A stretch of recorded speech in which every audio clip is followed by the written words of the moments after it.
आहे, मग त्याच्यावरती पॉईंट आहे म्हणून let x is equal to 0.6 आणि पॉईंट म्हणून काय करायचं 6 ही संख्या डबल येणार आहे म्हणून 0.666 ती अनलिमिटेड आहे म्हणून नाही का नाही तर therefore x is equal to 0.6 ही काय इक्वेशन नंबर 1 झालं.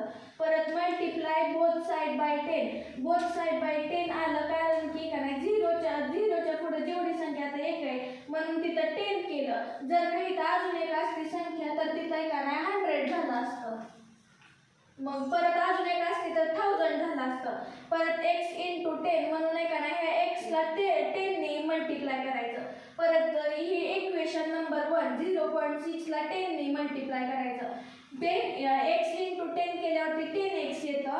परत इज इक्वल टू 0.6 ने 0.6 ला 10 ने मल्टिप्लाय केल्यावरती 6.6 येतं. हे झालं इक्वेशन नंबर 2 म्हणून हे 10x मायनस x म्हणून 10x मायनस x केलं is equal to 6.6 minus 0.6 equation number 1 ही केलं मायनस केलं म्हणून 10x मायनस x झालं 9x. परत इज इक्वल टू 6.6 मायनस 0.6 झालं 6.0 म्हणून x इज इक्वल टू 6/9 म्हणून मग 9 ला 3 ने मल्टिप्लाय केलं 3 त्रिक 9 आणि 3 दुने 6 म्हणून आन्सर आला x इज इक्वल टू 2/3.